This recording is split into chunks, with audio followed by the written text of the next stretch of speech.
There is an anti-Trump protest now underway on the streets of Philadelphia. You can see that right here on your screens. It's been less than 48 hours since Hillary Clinton's surprising electoral defeat that caused protests like this. And besides her concession speech yesterday, we have heard very, very little from the Democratic strategists involved in this race about what happened and how things went so very, very wrong. Our next guest may be able to answer some of those questions. Jefrey, with one F, Pollock, is a Democratic pollster and founding partner and president of the firm Global Strategy Group, which worked with the pro-Clinton super PAC Priorities USA this cycle. Jeff, you agree, like, polling has missed everything in a comprehensive way, right? Yeah, there's no question on the presidential level, at least, that we missed a lot. Yes. So let's start unpacking that. Let's first blush, why? Well, I'm not sure I know the answer why. And frankly, I think there's a lot of people already speculating as to why, and my suspicions is that they are rushing to judgment. Some of the colleagues in the polling industry are already sort of almost making excuses. Well, it's all within the margin of error.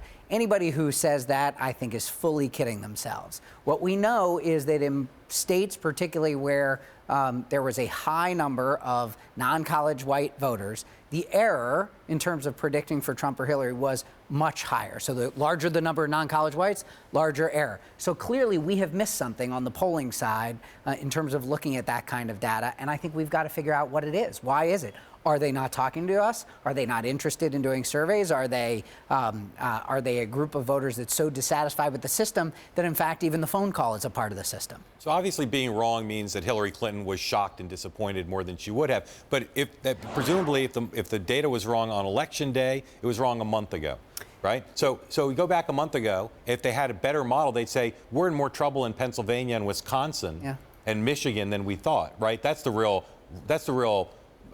implication of it being wrong, right? It's possible, Mark. The one thing, obviously, the electorate does change over time. Who's interested and who's coming in and out of the electorate, who's going to vote. What we do know when you look at yesterday is Hillary Clinton will have gotten a couple of million votes, maybe 2.5 million votes fewer than Barack Obama. So again, we're having a lower turnout. Well, our models, all of our polling is predicated on looking at the past.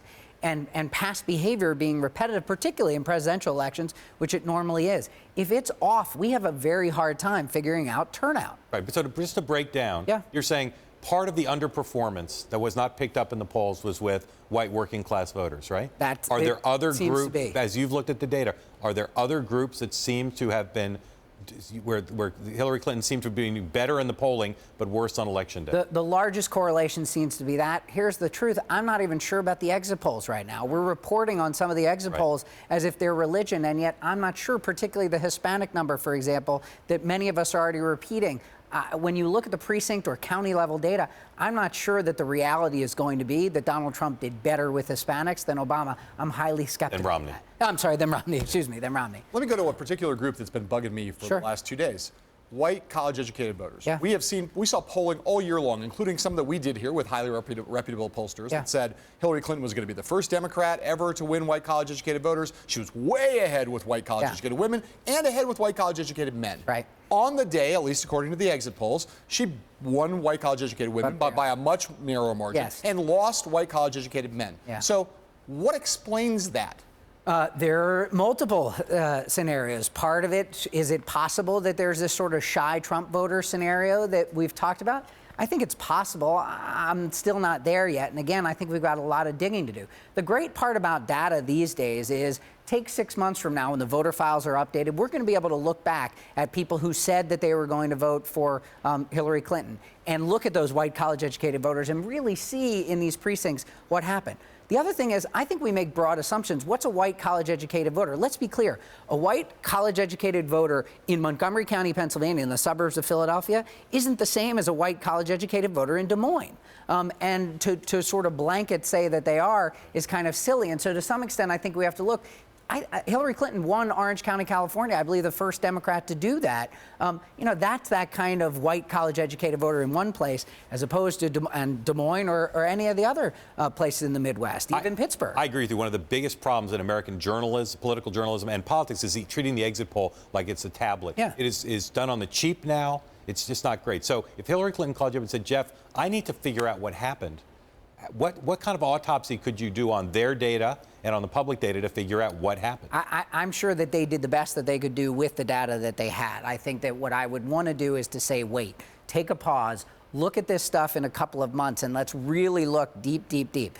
Like the modeling stuff that was done, some of it was very good in terms of looking and figuring out. We looked at early voters versus how they were modeled, and I think a lot of that stuff may have been very right. The question is predicting turnout, looking at turnout, differentials. Did we sort of miss something in that? And again, that's very hard. Could you go back and look at their model and look at their data and say, whoa, given what we know happened, this was a mistake. This assumption was a mistake. We all are going to be able to do that. There should be no doubt, which we couldn't used to, Mark. The exit poll was the only way we could do it. Now we actually have a tremendous amount more data to go back and make the call in a more real way. Let me give you one data point, right? The exit poll right now, and I think there's a lot of good to the exit poll. I won't go as far as you did, but the exit poll right now predicts that 52% of the electorate nationwide was female, which is the traditional number. I would not be surprised a year from now when we look back at the voter files if it's not 51, and if it's more like, if it's 51 meaning, and the smaller the number of females in the electorate, the more likely it is Donald Trump would win.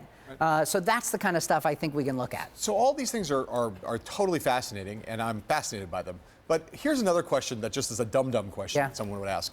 In 2012, one of the most impressive things about the Obama operation was their degree to which a few days before Election Day, they sat down privately with people and said, here's how we're going to perform in the battleground states. And in almost every state, within very, very small amounts, they were precisely correct. And data's tough, complicated then. Yes. It's tough and complicated now.